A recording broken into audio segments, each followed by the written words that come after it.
Remember when you were gathering around a table with your friends with nothing but character sheets, pencils, and dice? Your imagination fueled and drove the stories that unfolded each night. Only the dice could turn your narrative into disaster. But there's a problem. You don't have a GM. So what do you do? Welcome to episode 181 of Meeple to Meeple. Today, I'm excited to welcome Lady Leigh from Living Rooms and Lizards. While tabletop games are often known for epic adventures and unforgettable characters, so Lady Leigh has spent her time showing that the real magic happens when stories bring people together and create micro communities. Through storytelling, education, and tabletop role playing, she has helped players of all experience levels discover confidence, creativity, and meaningful connections around the gaming table. Today, we're going to explore what makes storytelling so powerful. How do you create welcoming spaces for new players? The lessons that tabletop gaming can teach us beyond the rules, beyond the cards, and why some of your favorite gaming memories have very little to do with winning. Whether you're a lifelong role player, a board gamer who's been curious about trying out a TTRPG, that's tabletop role playing game for our new listeners, or you're someone who simply loves hearing great stories, I think you're really going to enjoy this conversation. Lady Leigh, welcome to Meeple, and thanks for joining me. How are you? Hi, PJ. I'm doing good. Thank you so much for having me on today. Absolutely. Absolutely. This is a real thrill. Before we begin, I had asked you had a question for my listeners. So, guys, little housekeeping, make sure to like and subscribe, and please feed the algorithm. It's an ugly monster, and we must slay it. The question is, if you find yourself in a dungeon and you can only use what's in arm's reach, what is it, and how are you going to escape? So make sure to comment below, and I'm going to pose that question to you, Lady Leigh. What would you use if you needed to escape right now? Gosh, what do I have in arm's length? Well, PJ, I have some crutches and my favorite little gadget, this little guy, my little grabber. Let's see, I can show you how it works. Do you see this? Yes. So, yes, for those of you who are only listening in your cars on Spotify or Apple or Comcast or Castbox or everywhere else, she just used her little grabber thingy to pick up her water bottle from a distance without moving from the chair. Yes, I love that. That is so great. And I feel like there's a story behind why you have crutches and a grabber thingy near you. I love that we're calling it a grabber thingy. I actually don't know what it's called. I don't. Neither do I. My little extra arm. Yes. There is a story behind it. I have kind of a rare connective tissue disorder, and I had an unfortunate accident and have a lower back and leg injury, and it's taking me quite some time to recover. And so I am currently sitting on a sciatica pillow. I got my legs propped up. I got some ice, and I'm ready for this conversation with you.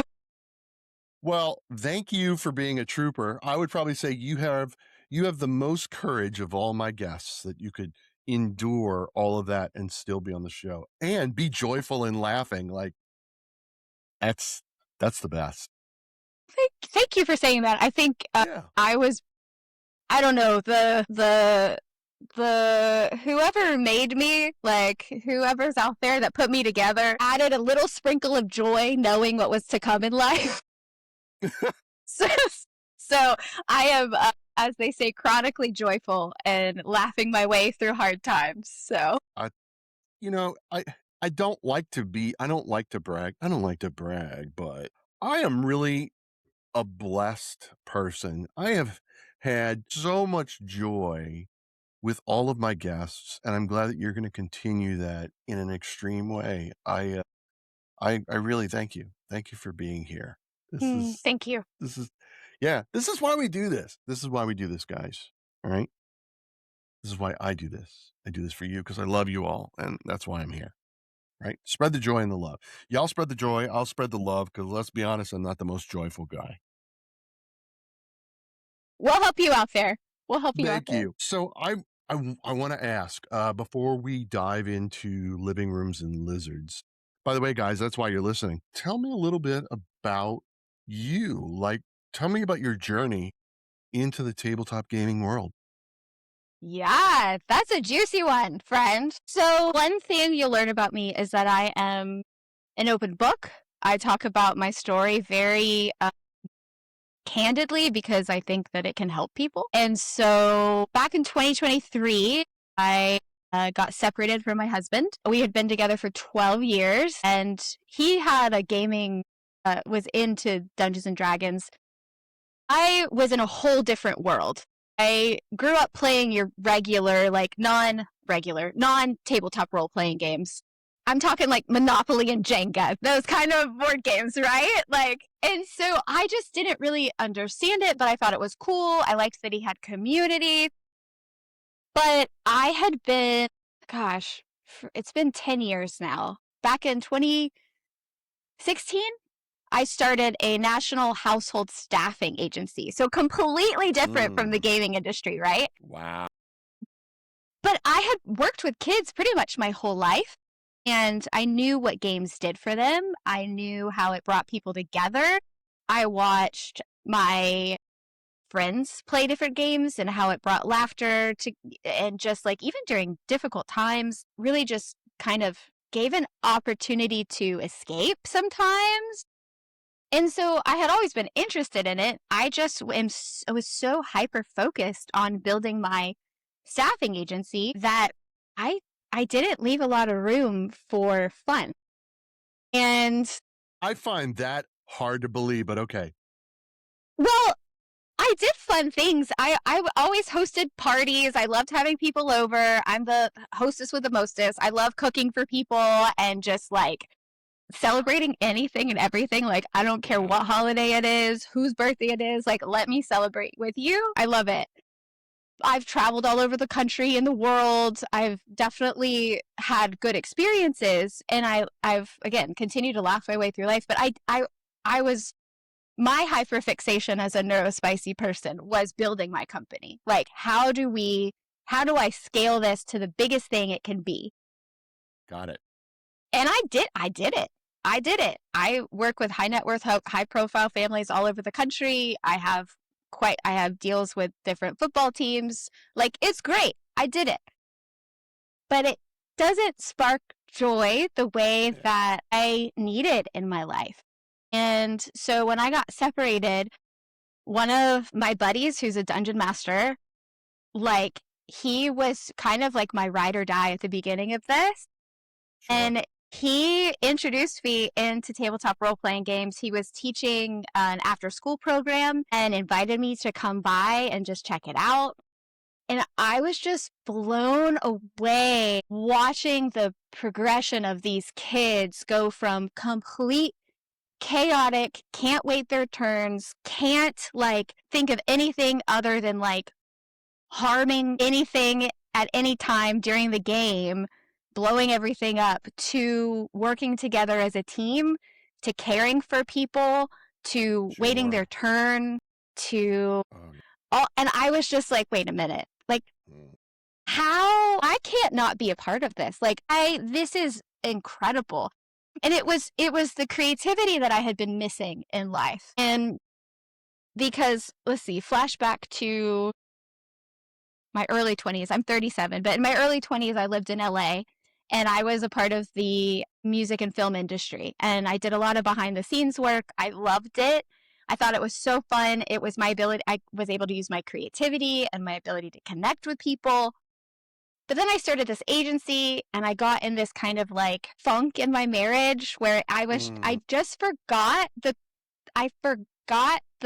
soul of who Leigh is. Like, yeah. Right? Like, I think we can all probably relate to some of those things. And so towards the end of my marriage, I remember thinking, like, if I could do anything else, I would love to go back in the music and film industry. And so when my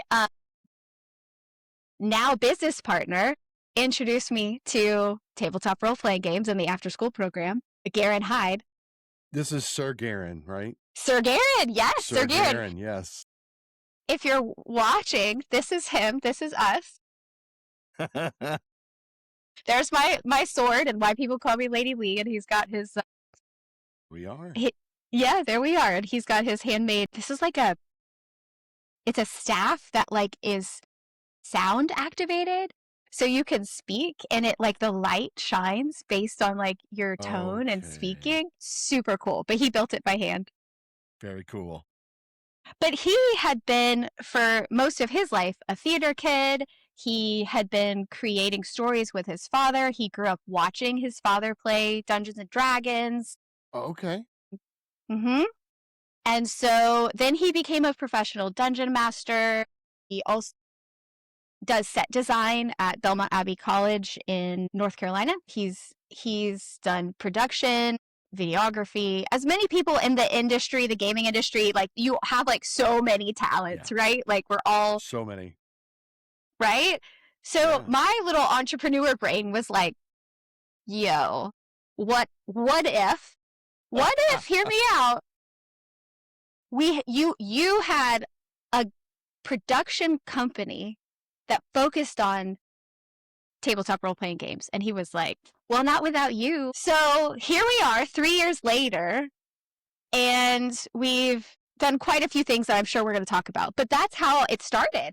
And so I don't know what kind of answers you normally get, but that's my like super honest, like truly deep dive into how I got into this industry, and it has brought me back to life. Wow, that's amazing. So remind me again, when did you and Sir Garen connect and start this endeavor?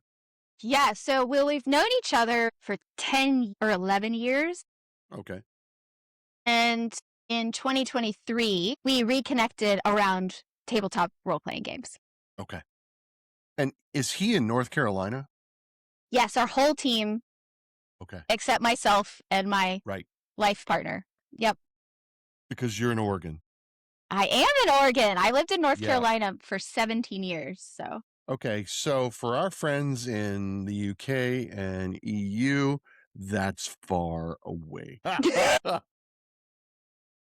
It All right, is. even though we're in the same country, you are on the Pacific coast, and North Carolina, they're on the Atlantic coast, or the pond, as y'all like to call it. That's far. That's got to be 2,500 miles, easy. Yes, easy, yes, right? it is. I mean, yeah, that's insane. And to manage all that, and to have the success that you are having and enjoying right now, it's just incredible. Which explains, when I was doing some research on your playtesting, y'all mentioned Gamma. We love Gamma. And you mentioned Tantrum Con, which I know is in North Carolina. So imagine my surprise when I found out that you're in Oregon. I'm like, wait, shouldn't you be in North Carolina? That's where Tantrum Con is. Yeah, I'd say Tantrum Con's where we really got our start and started building our name. And then I moved. So as one does. Yes. Yeah. Sir Garen was like, "Wait, what? What do you mean you're moving?" So, but we make it work. But yeah, we all, our entire team, except me and my partner, like I said, are based in North Carolina. So tell me a little bit about that experience, right? What is that like? Talk to me about how it's easy and also some of the challenges of working remotely so far from your team that you were once physically in the same place with. So I think owning my staffing agency really helped prepare me for this. Yeah. Part of that is I managed, the team shrunk over time in general just because of me shifting and having life changes. But I would say that I had the ability to lead a larger team for a while and was hired to speak at workshops and conferences across the country in general and build workshops and just kind of help educate in the staffing industry, and by household staffing specifically. So you're talking nannies, newborn care specialists, household managers. And I, in 2020, went fully remote doing that. Because I used to do in-home visits, and that would have made it to families' homes and to like really connect with them and learn about them before placing nannies in their homes. And then 2020, it made many of us realize that, wow, we can do things online. And Yes. so that's kind of when I shifted to having the experience of really connecting with people virtually. And it lends to my health and wellness as well, because as I mentioned before, I have some rare connective tissue disorders and some other things. And for anyone listening, POTS, mast cell activation syndrome, and EDS, they're very interesting. You should look them up, check them out sometime. They're new and Okay. upcoming things that I'm very adamant about educating people on. But that's another topic. But it lends to when I have rough health days, I'm really able to be leading the team in the comfort of my home with the things that I need access to. And of course, my team's really understanding. But I would say that helped prepare me for this.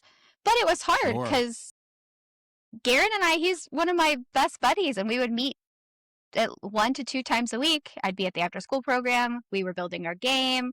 I'm friends with his dad. His dad helped us make this game. One of our best friends, Thad, he helped do some of the art in the game, and he also did like all my tattoos. Very cool. But we miss each other. Like, it's hard. We're very relational people that like connection and community. And I'm not going to say it's been easy, but we make it work, and we have 3 meetings a week, and we get to see each other on whatever app we're using at the time, and we Right. make it work.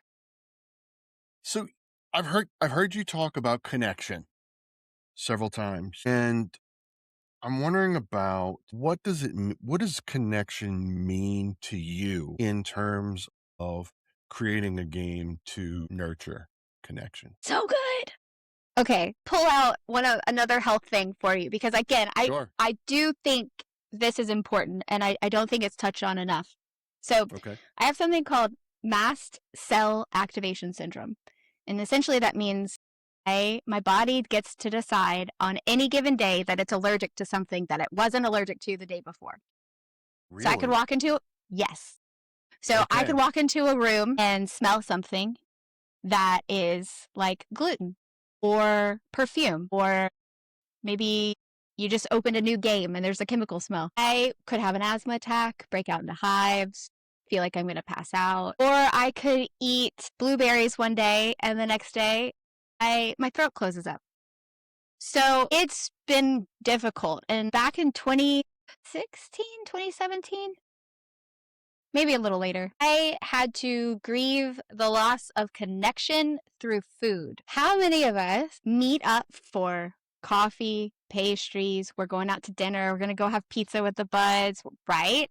Ooh, me. It's the central of community. It has been Yeah. for centuries. Yeah. Holidays. What do? You come together and you cook. You do. Yes, you do. Making this game, being a part of games, is another way to sit around a table and feel included. Yes. And it's bringing opportunities for other people as well. For our team in general, we're extremely focused on how can we include people that aren't included typically, whether it's disabilities, whether it's allergy, like literally anything, any type of disability, allergies, being neurodivergent, whatever it might be. Queer people, how can we bring people together in a safe environment? Yes. And right? These are pivotal questions. Yes. Yeah. So how do you okay, we have to back up. We need to Yes. talk about this, but we should back up and talk about Adventures in a Pouch. Let's briefly talk about the game, and then we're going to dive into this because I want to talk about it, but we should at least let everyone know about your game. Okay, fine. We'll talk about the game. If you really want me to talk about the game that I worked with my team on for 3 years, I mean, I guess it's fine. Yeah. So this is Adventure Pouch. This is not the pouch you'll get it in. It's available for pre-order currently, but Adventure Pouch comes in a pouch. And the idea is that our whole goal with this game is to lower the barrier of entry for people wanting to learn how to play tabletop role-playing games. It's a really great way to teach the basics of RPGs and the skill sets that you need to play the bigger games that are out there and maybe take more time. The idea is that you and your adventuring party has woken up in a dungeon and you have to escape 3 different levels of the dungeon. It's a dice and card game, and it comes with pre-made characters. If you're listening right now, I'm just without a video. I'm showing some of the characters, but each character card has a spot for you to put your own name on there, so you can customize the name. It has different abilities on here, as well as your health points to track. And then each character has different carry limits because there's different items that you're collecting throughout the game that will help you essentially beat the final boss. So you go through the dungeon, which are represented by cards. So room 1, room 2, and room 3. And as you go through the rooms, you're searching for the quest items. And the quest items you're looking for are 2 halves of a map, and a skeleton key. My favorite part of this, well, there's a couple. I got lots of favorite parts of this You game. have lots of favorites. But the really interesting part of the game for people who maybe don't have access to a dungeon master, which is like, I mean, come on. The top 3 things we hear are, I don't have a dungeon master, I'm not creative enough, or I don't have enough time. So, right? Would you agree with that? I would absolutely agree. I think the third one is probably the greatest obstacle for people interested in tabletop role playing is there's not time. It's scheduling, right? Yeah. Well, this but game, Adventure in a Pouch solves that. It does solve that, and it plays in an hour and a half or less, depending on how many characters you are playing with at the time. Okay. It's made for up to 6 characters, and it's DM-less. So the custom D12 that we created is the dungeon master, essentially. And so we call it the adventure die. And each person on their turn rolls it, and they land on a trap, a battle, or an item. And essentially it just tells you what you're doing on your turn. So that's super fun. And then what I would say is my favorite part is the flip the bird token. And essentially, you can't say that with a straight face, like you not laugh. Part because we were thinking about kids playing with parents, and it kind of goes over most kids' minds or heads, but parents get a chuckle out of it. Sure. And I'm actually not a parent, and I get a chuckle out of it. So I mean, right? Yeah, so no, absolutely. The idea is that as you're collecting the quest items or fighting the final boss, that you use the flip the bird token and a D6 to fight the shadows that pop up. Because what quest item doesn't have some sort of monster that you have to defeat? So it just introduces newer players to the idea of a mini boss fight and then a larger boss fight. So essentially, you said you could play up to 6, is that right? Yes. Can you play it solo? You technically can. It'll be easier with a little bit of assistance because you're gonna need. You could, depending on what boss you're fighting, because they all have different, hit points. They go from like 20 to 60. So it just depends on like what items you have, and if you'll succeed, because it's also about resource management and on your own, what resources do you have versus as a team. So it's a cooperative game. Well, apparently, if you're by yourself, you have crutches and a grabby thing. That's all you got. I know. What am I gonna do? But I feel like the grabby thing is better. You know what I have? I've got a cell phone and a tumbler of water. I mean, let's be honest, I'm dead. Trying to think what a tumbler of water could do. Like, it is metal. It is metal, so it would hurt. But weaponry. That's kind of all I got. You've got a straw? It just depends on what's in the dungeon. I guess I could take the straw and poke his eye out. And if You I'm could. thirsty, I could just sip the eye juice. Now this is going in a direction. Okay. Yeah, great. Okay. Moving on. Right. Who am I?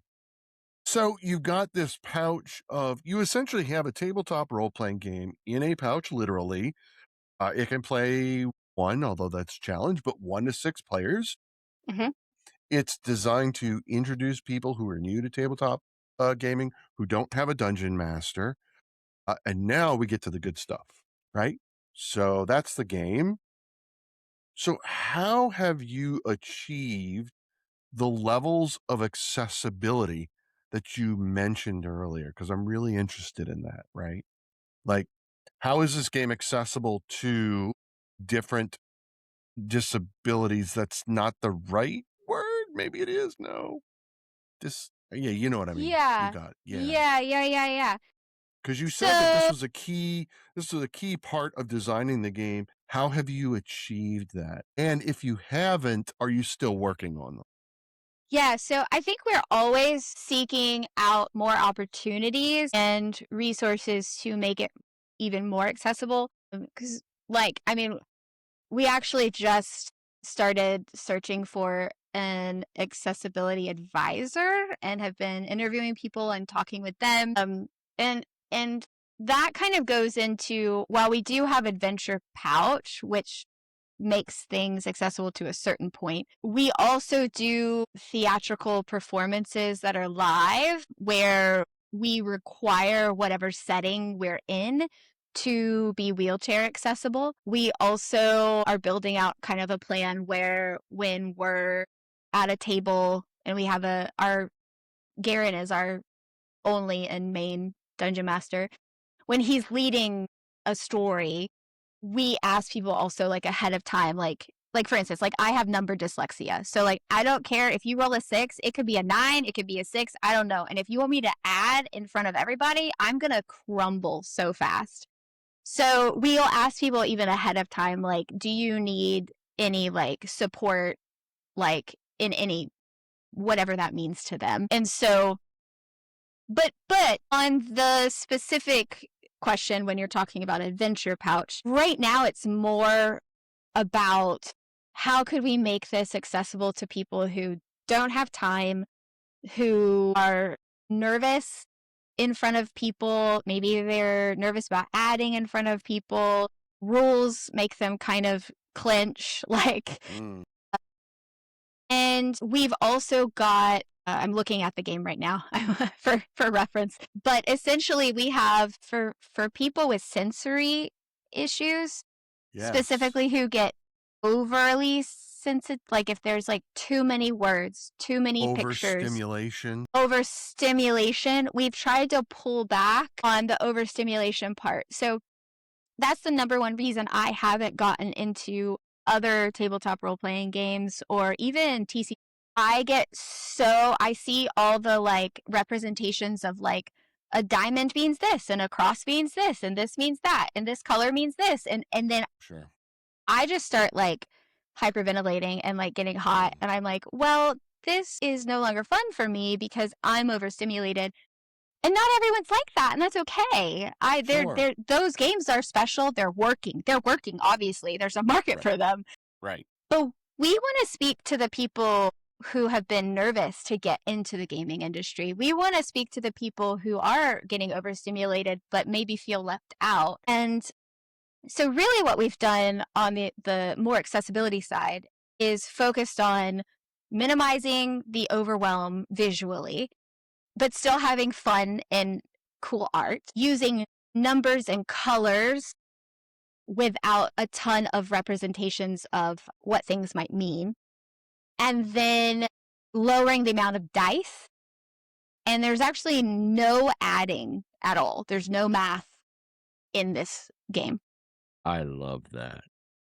So there might be people that are like, what? That's a core part of D&D and tabletop role-playing games.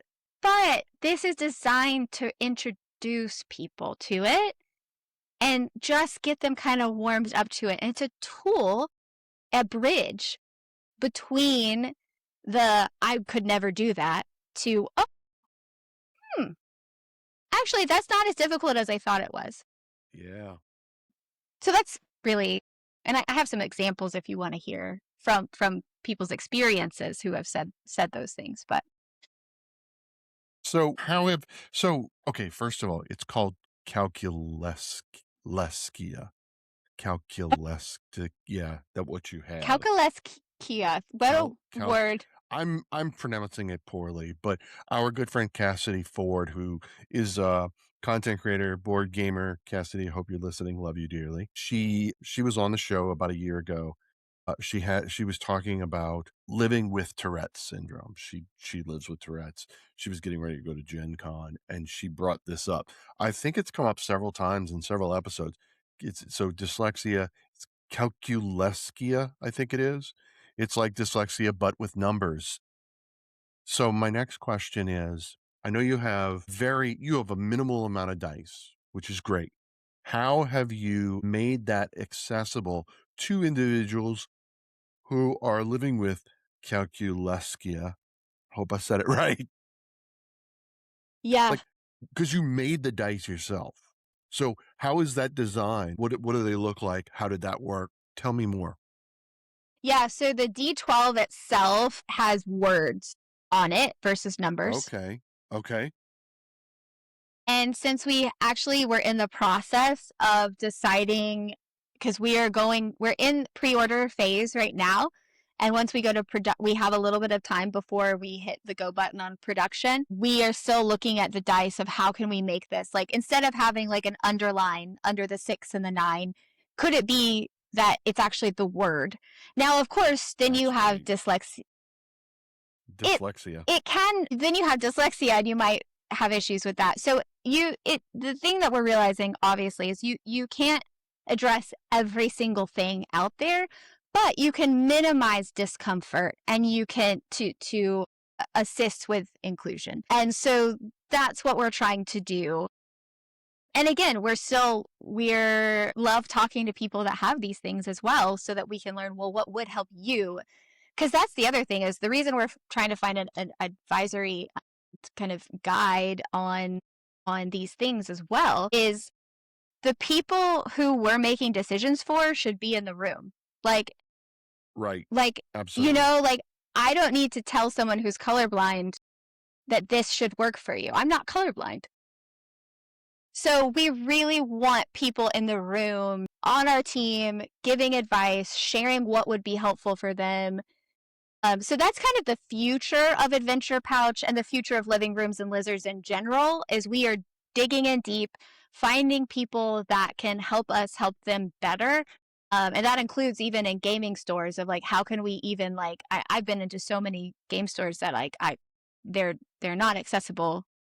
So anyways, the idea is that we're lowering the barrier of entry currently, and then working on the continuation of inclusion as we go. It will always be a breadth of L&L. Right. So I'm curious. I'm thinking about, I've had several guests on recently who are doing something similar. So I'm noticing a trend, right? They're releasing games. They've either released them or they're working on them to be kickstarted this year sometimes. They're designed to be games for people who have not played TTRPGs, and to bridge the gap, to introduce it to them in a light way. Have you noticed that trend? And how do you think Adventure Pouch stands out from the rest? So first of all, there's enough room for all of us to be doing Fair. this, and we should be doing this. And I love it. I love it. I want more of it. I want to see more people do it. We're all going to bring our own flavor. Like, we just are. And I think we're kind of like a little bit rock and roll and a little edgy, but also like soft and sweet. And we want to make sure that people are, cared for. But I would say, without knowing exactly who you're talking about, that one thing that I've noticed with our game is it's 100 made in-house by 100% North Carolina based team. Really? Yeah, Wow, no I did not know outsourcing. that. That's incredible. It's been so fun. Yeah, it's the art, the game design, the mechanics, even the 3D printing of this like dice that we created. We did that. Like our team did that. It's so fun. Part of our pre-order, like it's a balance. It's kind of like a Kickstarter, but it's more pre-order. So we have different tiers that you can.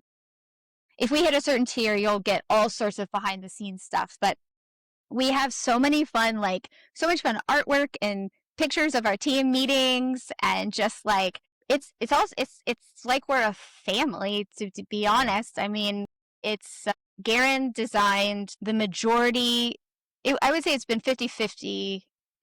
No, he did probably 70% of the art himself, and so he designed the room cards. He designed the quest items, all of the bosses, and then our buddy Thad, who is again my tattoo artist, and then was Garen's roommate for like they've been friends for like 20 years, I think. Yeah. And he designed all of we have like our item cards, so they're more like hand drawn, and then he designed all of the characters themselves. Okay. So all of that art was 100% in-house. Nice. And then Garen's dad, myself, and Garen met weekly for like 6 months and would just take a piece of the game and come up with like 100 ideas per meeting. And then we would sit down and mark off what each of us thought was good. We would edit things together, things. So yeah, even like a North Carolina based printing company helped us put together our like prototype. Wow. And then yeah. So I'd say that'd probably be the main thing that makes us different. So here comes this is my favorite question. I love to ask it, and I love listening to the answers. And if anyone's ever listened to the show, they know it's coming. So let's talk about playtesting, right? Ooh, yeah. Yeah. So, you and Garen, you've got this idea, right? This is your baby. How easy was it for you to allow yourself to be vulnerable and let total strangers have at your baby, your concept, and just provide you with hopefully constructive feedback? Man, it was awesome. We love it. Pride is the ultimate like lead to failure. Like I will step out of the way like so fast. Yeah. And I don't think either of us felt that this was our game. And let me explain to you what I mean by that. Okay. I feel like we tapped into some flow, universal flow that because you're hearing about it more now, right? You're hearing more people are creating introductions to TTRPGs, yes. bridging the gap. They're also tapping into something, and they're listening to something, whatever that is, whatever people want to believe. It's just there's some creative force that people are tapping into right now, and it's very cool. And we are privileged to say yes to it. And so for us, this was a hands-open game. This was very much a community-formed game. We play tested with over 500 people. I've had people sit and tell us that this was the best thing they've ever seen. And then we've had people just rip it apart. And I loved both of it. Like both ways are so good. Right. And I think that maybe the biggest thing for people is you pour your heart and your soul into something and you want it to just be loved the way it is. But that's not gonna make it grow or be the best that it can. Same thing with like us as individuals. Like if you're like, let's say I'm just living my life and my partner never gives me constructive feedback or says like, hey, I know that you really love this thing, but you're not doing it anymore. Yeah. That's sad. Like I want to be the best that I can be in a healthy way. And that goes for this game and anything else that we do. So our team has a saying that old ways don't open new doors. And we really try to focus on that through everything that we do. That's great. That's great. I love how easy it was for you to be vulnerable and just embrace the process. I mean, It doesn't I don't think that comes naturally to everyone, though, and I think it's because of what our team has experienced in life and our dedication to a growth, interpersonal growth, and then as a team. Yeah. No, it definitely doesn't come easy to most people, but yes, it's great to meet kindred spirits who aren't afraid to be vulnerable and just Yeah. get out there, and I love it. Yeah. Do you have a favorite story of the first time you introduced not just Adventure Pouch through playtesting, but the very concept, the very world, the very community of tabletop role playing to someone? I mean, do you have a favorite story that you want to share? Yeah. Yeah. So I was speaking at a nanny conference and Ooh, yes, that's a thing, by the way. I'm going to sit up and pay attention. Speaking at a nanny conference, I think it was Nanny Palooza, which is hilarious that that's even the name of it. But it's been around for like 20 Okay. years, and people go for furthering their education on being professional career nannies. And I went to go speak about, I think, like showcasing your unique value and like teaching people how to present themselves, how to negotiate contracts, and like really just articulate in their profiles, their resumes, things like that, how to present themselves professionally but in their own unique way. And I had asked the leader of the conference, who's also a dear friend, could I bring my game and maybe have like a game night and play test it with nannies who are like the people working with kids? Like, I want to know what Right. they think. Right. And she said yes. And so I Of brought a course. couple copies, and there was a couple groups of nannies came down to sit down and play. And it was so fun to just hear them because they all started coming up with ideas. They're like, wait a minute, these bosses, like, they started coming up with like different bosses that were like in the nanny world. So I was hearing them get excited. Sure.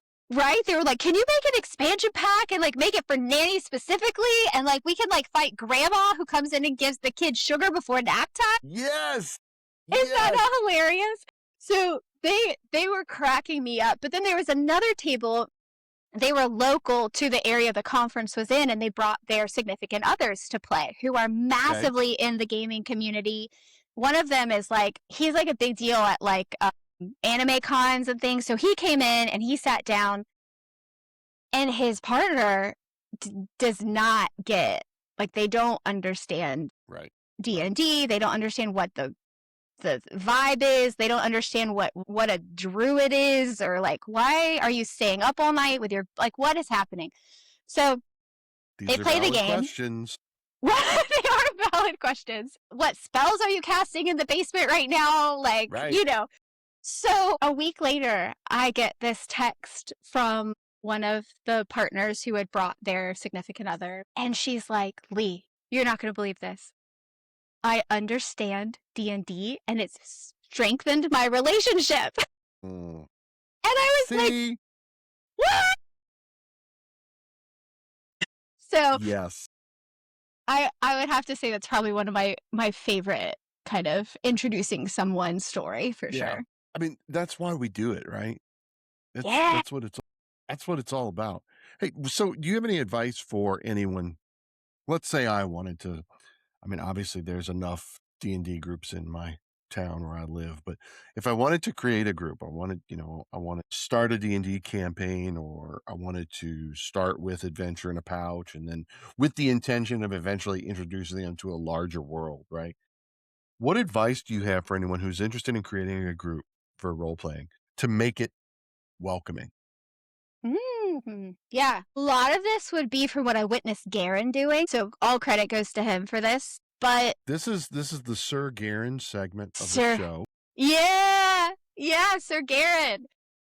He did something really cool where he took what worked for the kids and helped them understand and used it for adults. Okay. So he's created a simplified character sheet. And I know that there are simplified character sheets out there. You can get so many different kinds. I really like the one he made. I'm probably a little biased, but Probably. probably a little biased, but I still recommend checking it out. It's you can download it on our website, but it's just a little half sheet, and it's completely simplified everything. And what we've experienced, or the stories I'm hearing him tell from even we do private events. People can hire him out to do private events, and he'll come back and say, yeah, some of the like hardcore D&D players thought that my character sheet was like too simplified and they weren't like into it until halfway through the game. They were like, wait a minute, this thing is dope. Like, this makes so much sense. So I think kind of, if it depends on what kind of dungeon master you are. So like for me, there's people who are so or for me, like I know that there's people who are super rule focused, or like it has to be this way. It's always been this way. But again, old ways don't open new doors. And so how are new players going to come to the table if we're stuck in the old ways? Right. And so, right? So I think it's really about to create a welcoming environment. It's also, I think this is another Garen thing. It could also be like a Jack Black thing. I don't know. But the rule of cool, like, right? The rule of cool. Like, if they want to ruin the story that you wrote and you were so adamant about telling and guiding them through, let them. That's creativity. And what story in what part of life ever is the way that you asked it to be, or it literally said, well, this is going to happen next, and then this is going to happen next. There's too many variables. That's not even real. Yeah. Yes. So I think it'd be the rule of cool, letting the players take the story in a different place than you imagined, which is letting go of pride, and then simplifying kind of the character sheets where you have maybe you're using less dice and less terms, like less math. Vocabulary. Your vocabulary? No. Yeah. Anyways, but yeah, so I think that those are probably some of the most important things. And then just from like my own personal perspective, asking people in advance if you really want to go a step further, like, do you have any allergies? Do you have any needs that I can like assist with? Because like for me, like I will literally go into anaphylactic shock if someone hugs me with a dog. Like, I'm not kidding. This is how serious it is. And so my friends will actually like like they'll use like a little tape to roll the dog hair off them. They won't wear perfume. They'll wash their clothes with like any scents before they come visit me, because they value me as a person, and they believe what I'm saying to be true. And that can be life-saving for people, to just be heard and met where they're at, and can like, well, just to be seen and heard and trusted and believed. So those are probably be my top ways to create an inclusive environment. Those are all good bullet points. Like, I'm gonna have to go back and listen to that so I can write them all down, so I could put text over the video, so we could, to reinforce that. That was really good. You hit on points no one's hit on before. So, I mean, thank you for that. That's great. Meet people where they are. Great advice. Yeah. Thank you. I think we live in a time where we have access to so much information that it causes such extreme anxiety for people to just wake up. And if we can create an environment and an opportunity for people's shoulders to just drop a little, and to just like come down and be centered and play. Like, do we remember how to play? Yeah. That is so, I don't care if you're 12, 50, 80, play is like, I think, the key to happiness and longevity. Yeah. You're not wrong. You're not wrong. It always seems to boggle my mind. I mean, other than the fact that as a historian and an archivist, I understand human nature, and so I'm not surprised. But what I don't get is you want to play, you understand play and how important it is, and you want to play with folks, yet you exclude people. We see this Even it's the 21st century and we still see this. And I don't get it. I don't understand. I think all you can do is be a kind and good person and not worry about those other people. It becomes contagious in the best way to even just Yeah. be proof of concept, to show a proof of concept or to show an example of how it can be done.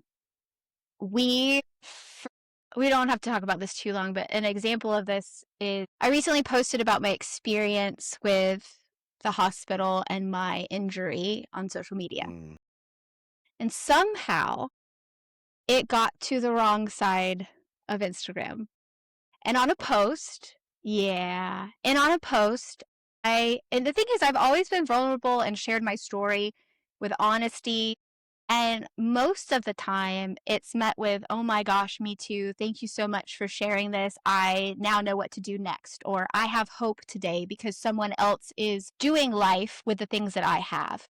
Exactly. Well, I thanked the EMSs that helped carry me down 3 flights of stairs because I felt like my hip had been dislocated. And 700,000 views later and 1,200 comments later, Jesus. Wow. 70% of the comments were absolutely terrifying. And if I wasn't a confident, well-rounded person who has been in therapy for 10 years and has grounding tools, that could have put me into an absolutely wrecked me. Mm. So we do live, unfortunately, in a world where anyone can say anything at any time about anything. And no, there's nothing you can do perfectly right for everyone. And that's okay. So I choose to just continue to stay in my lane and not even address those comments and focus on being an example of how we can create safe spaces, because those people aren't going to listen, right? I don't need to talk to them about, well, have you thought about this? Or maybe think about it from this perspective, because they're not going to. That's not going to happen, right? So instead of fueling that flame, let's use the flame we have left and put it into these moments of creating safe spaces, being good examples of what a safe space can be like. And so that's just kind of how I choose to live life and hope that more and more people will continue to do. There you have it, folks. That's how it is. Stay in your lane. Okay. Can I ask about the future? Yeah. Yeah. I've got 2 questions, and they're both about the future. My first one is, what's next for living rooms and lizards? Yeah. So listen, we live in a world where there are no limits. That's how our team operates, and it's been working for us so far. There's kind of 3 things happening. We're currently in our pre-order stage of Adventure Pouch, and we have a goal of 2,500 games being sold for our first print run, and it's technically available now, but we're actually going to be pushing this in the next couple weeks. And then Garen, I'm so proud of him. And this is through Living Rooms and Lizards, but he was just on PBS and very, very cool. So he's also a voice actor, and again, is an actor as well. And so I think that's probably why his sessions are just, they're so good. They're so good. Right. But he was invited to do something called Health Heroes, and he's basically like a game show host of this game show where they showcase different people in the health and wellness industry on PBS and educate kids on different types of doctors out there and things like that. Well, very cool. He was just invited back for a second season, which is very cool. Way to go. Yeah, so he's filming first week of August.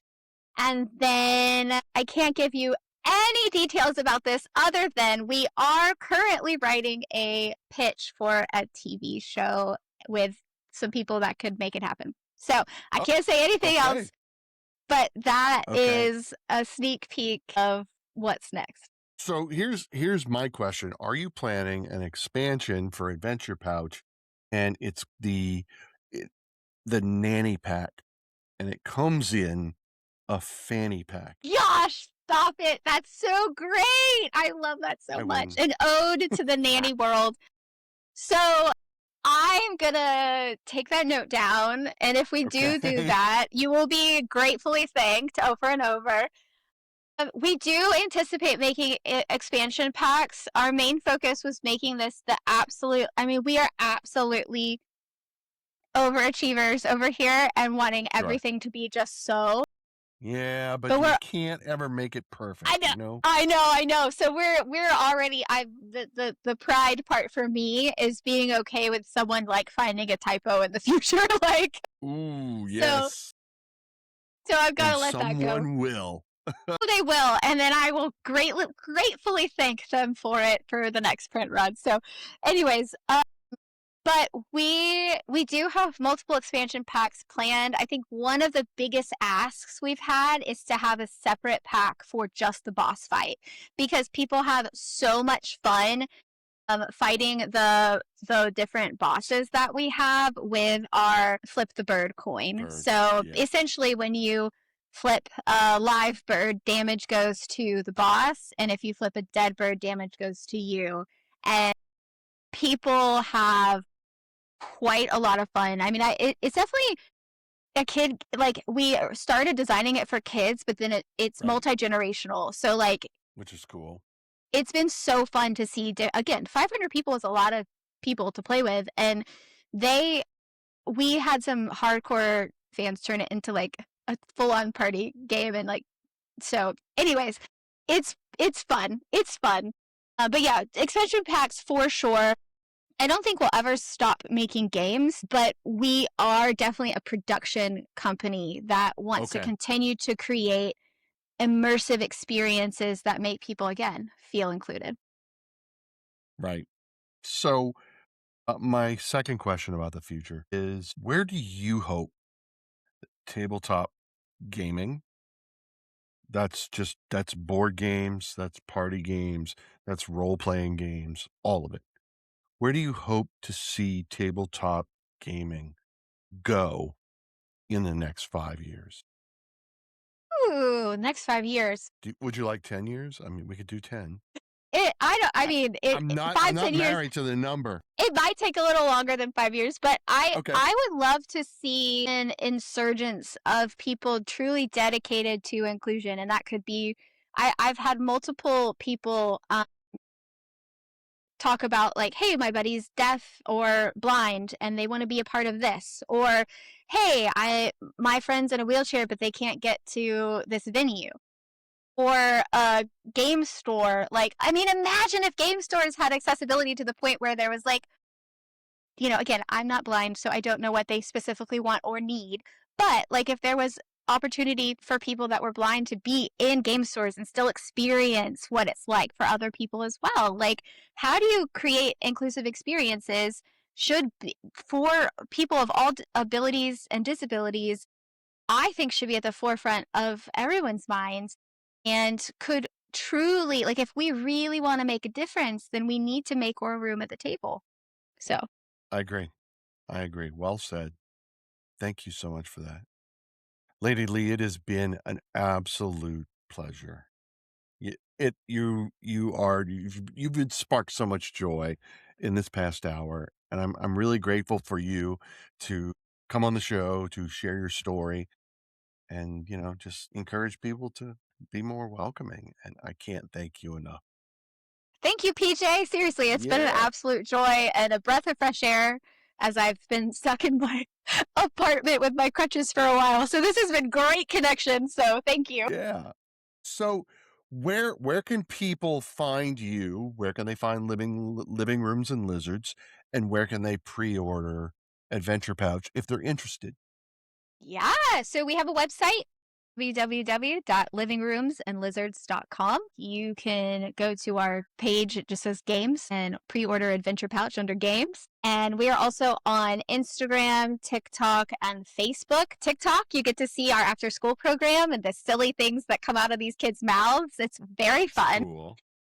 And then Instagram and Facebook are more focused on just kind of the comings and goings of what we do, what we're up to, and the conventions we're at. And then, of course, we're about to start pushing pre orders for Adventure Pouch there. Well, there you have it, guys. So check it out. Adventure Pouch from Living Rooms and Lizards, Sir Garen, Lady Leigh. Thank you again so much. Guys, as always, hit the like and subscribe button. Remember, if you wake up in a dungeon and you have to escape, what items are you only can use what's in front of you? What items are you reaching for? And how are you going to escape? Put those comments below. Let's feed that boss, the algorithm. And as always, be kind to each other. And let's play more games.